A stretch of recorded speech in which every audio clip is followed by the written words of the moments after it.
Gobierno de Navarra. Nafarroako gobernua.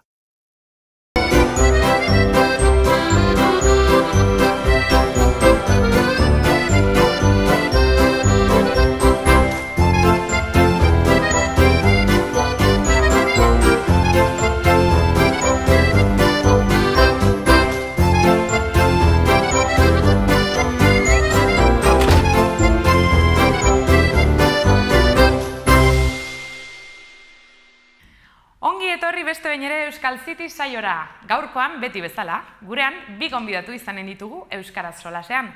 Amaia eta Itsasne. Mendillorritik eta Gorraizetik etorri zaizkigu gaurkoan, eta nik ziur pentsatzen dut talde ederra osatzeko gai izango direla konfiantza handiarekin eta umore ederra jarriko dutela hemen platoan gurean. Beraz, besterik gabe, haiekin utzen zaituztet eta goza dezagun elkarrizketaz.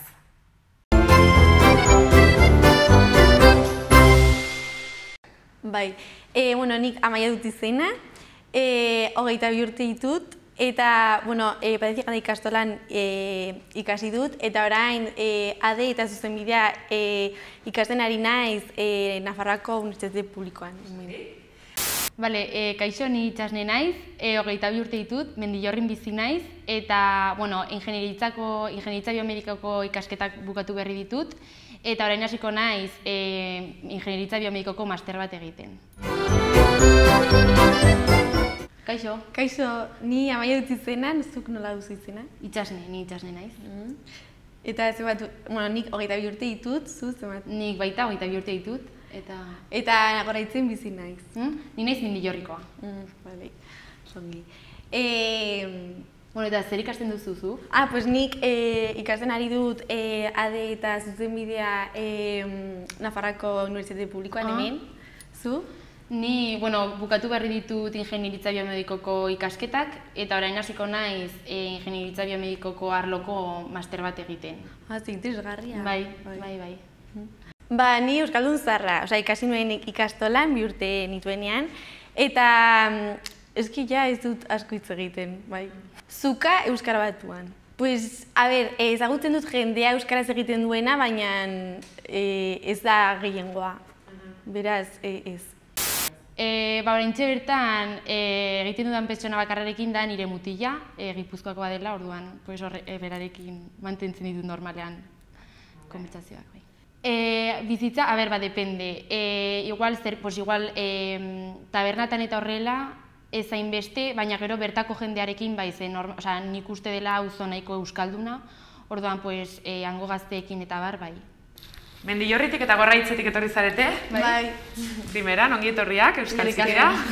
Hemen mai gainean jarriko dizkizuet lehen atala egiteko zuen auzoetako bizimoduari buruzko hainbat gai edo galdera, orduan zuen esku pixka bat hitz egitea horren inguruan, egin Bale, eskerrik asko. Esker. Bale, Maia, hasiko gara. Bai. Euskararen erabilera herrian, auzoan, lagunartean. Ni egia esan ez dut euskara hitz egiten, nire auzoan. Badago jende asko dakienak, ezagutzen dut jende dakiena, baina ez dut hitz egiten. Ja, ze pena. Pena da, bai. Mendillorrin egia da, Mendillorrin bai dela pena bat, nik uste gazteen artean igual 180ak euskaraz dakiela, baina ez dago ohitura hori. Porque azkenean ezakit zergatik, igual etxean egiten dutelako erderaz gurasoekin edo ezakit, baina nik dakidanez, gazteen artean ez da euskara asko erabiltzen. Orduan, baita pena bat. Ja, bai, pena bat. Zerbait gehiago esateko? Ez. Galdera librea. Ezakit. Ze kirola egiten duzu? Bai. Eta ze gustuko duzu? Egia esan, bizitza osoan zehar egin dut kirola, egin dudan kirola da pixkat igeriketa, eta egin dut baita waterpolo, eta adibidez nire auzoan ezin izan dut inoiz ez kirola hori praktikatu. Eta niretzako beste galdera bat, biziko zinen zure auzoan 20 urte pasata? Pues es que Gorraizan dagoen lasaitasuna asko gustatzen zait. Orduan, hori begiratuta, bai. Zen, adibidez, kotxea badu, komunikazioa, bai, hori komunikazioa ez dago oso ondo. Baina kotxea hartu eta Iruñan 5 minututan zaude, eta orduan hori bideo horretatik bai. Baina Iruñan asko gustatuko litzaidake bizitzea. Iruña zentroan. Bai. Niri baita, Bueno, bai.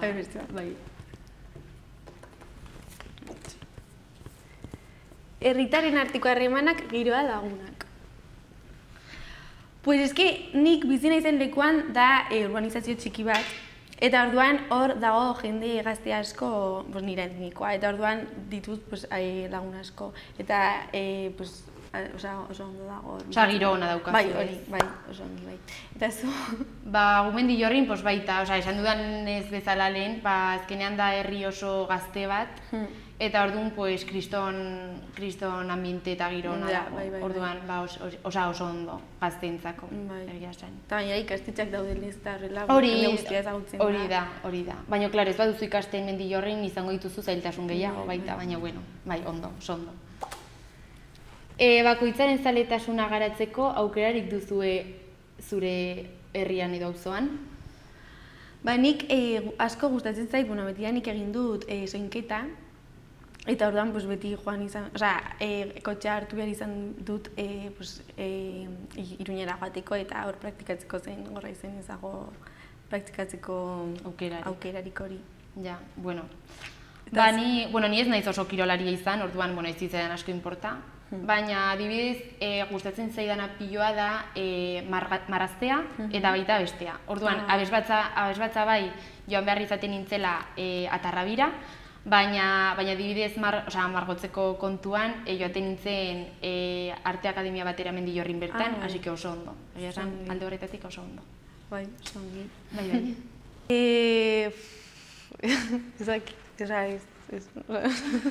Pues gustoko dut mendia, baina nahiago dut hondartza, bai. Ez dut instrumenturik jotzen, baina musika guztia gustatzen zait. Ez dut nahiago dudan zerbait edo. Kirola egitea gustatzen zait. Hondartza. Nik orain gehien entzuten dudana da popa. Eta, orain ez dut instrumenturik jotzen, baina ikasi izan dut trikitixa eta panderoa. Irakurtzea. Primeran, lehenengo atala bukatu dugu. Bai, orain proposatuko dizuet, bigarren atalean, COVID-aren inguruan hitz egiteko, pixka bat zuen bizitzetara, batean etorri den birus honek, nola eragin duen zuen egunerokotasunean, zakit harremanetan, zuen, pixka bat zer ekarri duen zuen bizitzetara, eta alde honen bat ere izan balin badago, edo etorkizunera begira nola ikusten duzuen panorama, hori pixka bat komentatzeko eskatuko dizuet. Nik, araiarri bak dituaniz, asko jolastu dugu, pinpona dugu, eta pam-pim. Baina, eta gainera, azterketak nituenez, azterketak finalak, asko ikasi behar izan dut, eta orduan ez dut hainbeste miretzi kalera joatea. Ja. Baina, ez duzu gaizki pasa konfinamendua. Hori. Ni hasieran ez da, ze azkenean ni bizi naiz, ni ikasten dudan ez Arrasaten, bizi naiz etxetik kanpo, eta orduan etxera bueltatzea izan zen, ondo. Baina, gero ja ikusten nuenean ez zela bukatzen, eta bi aste gehiago, azkenean izan zen pixkat en plan, jo. Baina, ondo pasa nuen, eta gainera hori, azkenean gure etxak, ze suerte, porque zeukan terraza txiki bat, orduan hori baita, eskertzen da, eta hori, así que nahiko ondo. Eta zuri gelditu zaizkizu planen bat edo hola bertan bera, o sin más? Urte honetan Erasmusa egin dudaniz, genituen plan batzuk elkar ikusteko adizkide batzuekin, eta horiek ez genituen egin, baina jazta. Ja, bueno, batze ondo. Bai. Oso ondo. Eta orain nola ikusten duzu egoera, osea, nola... Nik egia esan, egia da esaten dutela ateratzen ari direla txerto berriak eta ezakitzer, baina nik uste oraindik gelditzen zaigula asko egoerari buelta emateko, egia esan, baina asko, orain rebrote asko egon dira hemen. Bai, eta gainera, esaten dute igual martxorako egongo dela txerto berria ezakitzer, baina nik uste oraindik urtebete minimo falta zaigula. Así que, bueno, baina... Ea nola joaten den, bai. Bai, asko gustatzen zait, eta azkeneko bidaia Marraketxera joan zen, Marraketxen joan nintzen, bai. Bai, gustatzen zait bidaiatzea, eta azkeneko bidaia Zerdeñara izan zen. Ez duzu bat ere gaizki pasa orduan konfinamendua ez da? Ikusten duan ez, ez zarete kexatu. Bueno. Hemen utziko izkizuet, 3. atalarentzat, hainbat gai, eta pixka bat horren inguruan sakontzeko, edo irakurri eta bapatean zer etortzen zaizuen horrekin burura. Bale, eskerrik asko. Ematen dizkigu buelta. Bai. Zer... Amatasuna eta aitatasuna familiaren eredua. Hemen artea, prekarietate sorkuntza, eta hemen sare sozialak eta harreman pertsonalak. Eta hemen Erasmusa. Begira. Bueno, zein interesatzen zaizu gehien horrela hasteko? Sare sozialak. Vale. Pues, nire ustez, sare sozialak, azkeneko urte hauetan, oso pauso izugarria izan dela uste dut. Oso garrantzitsua dela izan. Bai. Baina adibidez ikusten dizkiot alde txar gehiago iguan, alde honak baino, ez dakit, adibidez, azken urteetan sortu berri den influencer lanbidea. Adibidez, nik uste gaur egungo gazteentzako ez dela bat ere ona, porque azkenean saltzen ari dira errealitate batzuk ez direla benetakoak, eta gainera, erakusten dira bizimodu batzuk ez direla realak, eta ez hori bakarrik, eta gero, sortzen ari direla kanon batzuk de neska edertasun batzuk eta eta nik uste azkenean hori ekartzen duen ondorioa da oso larria, porque gazteentzako azkenean sortu ditzakete bai igual autoestima jeistea, o sortu ezakete baita konplexu gehiago aukitzea, eta ezakit, niretzako ari dira saltzen bizitza batzuk eta ez direla realak, orduan, ezakit. Zentzu horretan, arrazoia duzu. Baina gero, adibidez, harremanak mantentzeko hori, askoz ere errazagoa da orain, gaur egun. Baina adibidez? Adibidez, WhatsApparekin, edo zein momentutan mugikorra hartu eta mezu bat bidali, eta askoz ere errazagoa da. Hori bai. Adibidez, gure gurasoak lehen kulturen bitartez mantendu behar zuten harremanak eta hori asko lagundu du. Bai, egia da. Baina, klaro, baita, horrekin lotuta adibidez, oso erraza da WhatsApp bat bidaltzea. Orduan, adibidez, pertsona batekin sartzea edo gauza negatiboak esatea WhatsAppen bitartez, da asko zerrezago orduan, ezakit, hori baita da, da ona baino txarra, ezakit, bai? Bai. Ezakit, Bai, edo adibidez, Instagramen edo, jarraitzen dituzu jendeaz pila, edo dituzu jarraitzelak edo, eta gero ikusten dituzu kalean eta ez da gurtu. Bai, egia da, bai. Baina, gero hori, da ikuspuntu bat, baina gero baita pentsatzen duzu, enpresa mundutik, eta nire oraintxe bertan sartzen naiz Instagramen, eta dauzkat iragarkiak, ez dakitzen bat historiera ateratzen zait iragarki bat, azkenean da merkatu bat bezala. Eta erosteko eta... Bai, da, eta azkenean ez dakit, lehen igual zen telebistako iragarkik, eta orain ez dakit, ari da aldatzen, beste bide bat produktuak saltzeko eta bat, ez? Hori da adibidez positiboa enpresentzat. Bai. Eta adibidez lehen, erosi behar zen nuela, bai edo bai, egunkari bat berri bat ezagutzeko. Eta orain mugikorra hartu eta Twitterren edo WhatsAppean bidaltzen dizute berri guztiak eta ezagutzen duzu guztia, bai. Bai. Bueno, a ber, azkenean dauzka gauza honak eta gauza txarrak, baina oso onak. Bai, eta bai.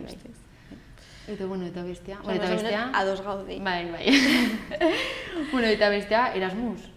Bai, bale. Bueno, ni ez naiz joan Erasmusea, baina jakiteko zer esperientzia, porque nire, osea, ezakit. Bai, osea, ni urte honetan Italiara joan naiz. Ah, bai. Bai. Eta ondo. Iparraldean, bai, Kroaziatik hurbil edo Esloveniatik hurbil, bai. Ezakit. Deitzen da Trieste, ezakit ezagutzen dut. Osea, entzun da bai, baina ez naiz inoiz egon. Bai. Pues, eta, osea, asko gustatu zait. Bai. Osea, ez du izan duzu aukera edo? Osea, bai, eukitut aukera, baina ezakit zergatik ez, osea, a ber, ezakit zergatik, bai, dauzkat arrazoi batzu. Pues, osea, adibidez, bueno, nire unibertsitatean, hasteko, ematen ziguten aukera bakarra zen urtebete joatea. Bai. Orduan, ja, urtebete, da denbora asko. Eta gainera ni ja, osea, karrera guztian zehar bizi izan naizenez arrasaten, ez neukan etxetik joateko lagu handirik, porque ja gutxi gora bera ez negoen independizatua, baina ja ez nengoen etxean bizitzen, orduan ez neuzkan gogo horiek. Eta gero entre beldurra eta gero baita egin behar nuela TFG-an, ematen zian pixka bat beldurra, porque gainera Erasmusa da como dena juerga, ematen zian pixka bat beldurra. Orduan horregatik esan nuen ez. Baina, bueno, eta zu, kontatu esperientzia igual. Osea, ez zara joan, adibidez ere juerga asko dagoelako eta horrela? Bai, porque azkenean, nire gradu bukaerako lana zeuzkan kreditu pila bat. Eta orduan ezin nuen, niretzako zen gauza serio bat, eta egin nahi nuen lan on bat. Orduan ematen zian beldurra, porque igual, imagínate, bazoaz, hasten zara de juerga, eta gero azkenan egiten duzu lan txar bat. Baina hori ere da, lekuaren arabera zen nik baditut lagunak, adibidez, Alemaniara joan direnak edo Holandara, eta hor, bakarrik ikasi egin dute, ez dut, serioa izan da. Da pixka bat herrialdearen arabera, Bai, hori, bai, lekuaren arabera, herrialdearen arabera. Ja, zure herrialdean, Triesten adibidez, zer motatako Erasmusa. Bai, nik ikasi nuen, asko atera nintzen nire. Bai. Ja, ezke hori egongo litzateke ondo atera, eta bidaiatu seguro baiet. Hori. Bidaiatu nuen pilo bat. Dago oso zentrikoa, eta dago oso ongi komunikatua Europako beste herrialde guztiekin, eta orduan, hori, egon nintzen, Suezian, egon nintzen, Hungrian, Budapest, Italiako liku askotan. Ezke hori da azkenean Erasmuseko zatiriko berena niretzako. Dago oso ongi, bai. Bueno, hori eta relazioak baita, porque ezagutzen duzu jente piloa. Bai, hori. Triesten dago jende asko Erasmusa egiten ari dena, o? Bai, baina, bueno, 150 pertsona horrela ginen, baina guztiak ziren hemengoak, ez zegoen jendea beste herrialde batikoa. Agian 4 pertsona Alemaniakoak, baina guztiak hemengoak, bai. Bueno, hori baita zuen artean komunikatzeko beto. Bai. Eta ondo, mantentzen duzu erlazioa? Bai, oraindik da oso goiz hitz egiteko zein, izan zen duela 6 hilabete, bai. Baina, orain daukagu, hitz egin dugu, irailean, orain hilabete honetan berriz ikusteko, mantentzen duzu, ze ondo. Bai. Bueno, eta zer iruditzen zaizu aitatasuna eta familiari buruz pixkat? Hitz egitea? Bai. Oso ongi, oso interesgarria iruditzen zait gai hau, bai. Bai, ze azkenean da gauza bat, adibidez ikastolan eta bar ez digutela azaltzen hitz egiten horri buruz. Eta azkenean, eske ez da bakarrik ez daigula azaltzen honi buruz hitz egiten, eske gainera beti jartzen den familia eredua da aita, ama, eta gero ja seme-alabak, orduan. Bai, eta gaur egun ikusi ditzakegu familiak, bi ama dituztenak, edo 3 ama, edo, eta... Ez eta gainera, adibidez, holako familia batean bizi den ume bat, bere familia hola dela ikusita, eta gero ikastolan entzuten du. Ez du entzuten hori ez dela normal, baina ez da planteatzen eredu hori, orduan ez dakit, hori izan behar du izango da pizka bat zaila. Bai, gogorra, zuk ezagutzen duzu familiaren bat olako... Bai, nik joaten naiz beti hondartza batera, Zara Drusatunezera.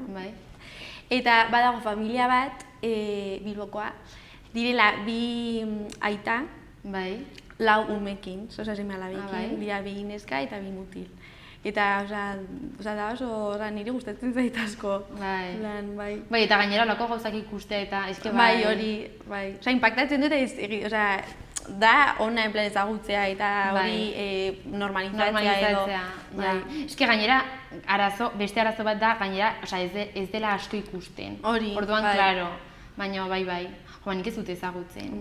Eta ez bakarrik, eta gira da, daudela geroz eta eredu gehiago, daude, gero baita ez dago oso ondo ikusita, ez dagoela oso ondo ikusita, baina, nik uste, eredu estandarretik ateratzen diren familia asko, igual, ez direla oso ondo ikusten adibidez. Igual, ama eta aita bat daukatela erlazio ireki bat, eta initzen dela ama ez daki nahi duen gizonekin, eta... Bai. Eske niri hori impactatzen dit, baina uste dut ezagutu behar dela, eta jendea libre da nahi duen egiteko. Eta dago ongi ikustea eta ezagutzea. Igual zuk ez duzu... Kasurik ezagutzen azkenean. Bai, eta ezen ezake egin, bai. Baina, ongi dago... Ezagutzea, bai. Eta gainera ez dago larazorik, hori dela libre egiteko eta jazta. Baina, klaro, eske ez da kontua egin edo ez, eske gainera hori igual dauzkaten seme alabentzako, ez baduten entzuten hortik ez dela normal, eta gainera igual lagunek edo ezakitzer entzuten dute hori ez dela normala edo egizia. Bai, ikastolan agian zailtasunak izango dute. Bai, eta hori ez ditzateke horrela. Hori. Orduan, basikamente, ondorio bezala egin bat. Pues nire ustez, lasaitasun asko dago, eta hori asko gustatzen zait, hor bizitzeko. Eta, falta da komunikazio gehiago Iruñera joateko. Kotxerik, bai, hori. Kotxea ez baduzu, zailtasuna dago. Nik uste, Mendillorrik daukan gauza hoberena da daukan ambientea, daukan giroa, ze azkenean da auzo oso gazte bat, orduan zoze hartzeko edo zerreretzako oso ondo dago. Baina egia da, ez daukagu, nik uste dela auzo oso itxi bat, eta ez daukagula harremanik beste auzoekin. Dela pixka bat, ezakit. Bueno, nahiko iritzi antzekoa duzue gauzen inguruan ez, ikusten dudanez. Talde ederra osatzen ari zarete. Beraz, nik bukatzeko, saioarekin bukatzeko, 2 hitz proposatuko dizkizuet, nafarreraz direnak. Lehenengoa da kartxiria, hori da, kartxiria erronkarin erabiltzen da. Eta, asmatu behar duzu zer den. Orduan, 3 aukera emango dizkizuet. Izan daitezke txitxirioak edo garbantzuak, izan daiteke baratzea, edo izan daiteke postaria. Zer uste duzue dela kartxiria? Igual baratza. Ja, guai nik ere... Bai? Txitxiriak ez. Ez, txitxiriak ez da. Agen baratza nik ere esango nuke. Baratza. Bai, hori da, esmatu duzu, Oso konbentzituta esan duzu, eta ezakit zergatik osa ez. Bai, batak etorri zaizu, nik izango zenuen norbait familiakoa edo. Eta bigarren hitza dugu arroitua. Zerbait etortzen zaizue burura entzun eta berehala? Arrotik, igual. Arrotua edo? Hori. Arroitua, horrela, atxerik ez darama honek. Ego nafarrerazko hitza da. Eta 3 aukera emango dizkizuet berriro ere, lehenengoa da mozkorra, bigarrena zarata, eta 3. arratoia. Mozkorra, zarata eta arratoia. Nik mozkorra igual, zakit. Zuk? Eta arratoia ez? Ez igual da trampa. Arratoia da oso parezitua baina. Ezakit. Mozkorra, zarata eta arratoia. Igual? Zarata ez. Ez? Ezakit. Ez zarata. Una vez, baina. Nik esango nuke mozkorra. Por el arroitua, nola dagoen pertsona bat, ez? Azizki horrekin. Ai, bera gehiago. Igual bai. Ez dakit. Bai, mozkorra. Bai, itxasne, bai? Ez. Zu konfiantza osoa duzu itxasnaren gara. Osoa. Ez dakit. Arratoia edo mozkorra. Bueno, pues esan zuk arratoia eta ni mozkorra. Mozkorra, que bain kere mozkorra. Ba, ez da arratoia, ez da mozkorra ere, ez da bat ez bestea ere, ez da zarata zen. Zarata. Bai, arroitua, arrabotsa edo izan daiteke hor. Baina bai, esan duzu mozkorra, igual arraildua ere erabiltzen da, eta badukantzeko tasunen bat izan zitekeen, baina ez da. Orduan, baina, bueno, haizue bitik bat asmatu duzue, eta gainera, bueno, ongi pasa duzue, ez dakit, nahiko ados egon zarete. Bai, oso gustora, bai. Poste naiz, asko poste naiz, eskerrik asko etortzeagatik, bikote, eta beste bat arte. Vale, eskerrik asko. Agur. Talde bikaina osatu dute gaurkoan ere gure bi gonbidatuek, mila eskerra Maia eta Itsasne etorri izanagatik, eta esaera zaharrak dioen bezala, gustoko lekuan aldaparik ez. Eta gure bi gonbidatuak ere gustora egon diren bezala, espero zuek ere gustora entzun izana. Hurrengora arte!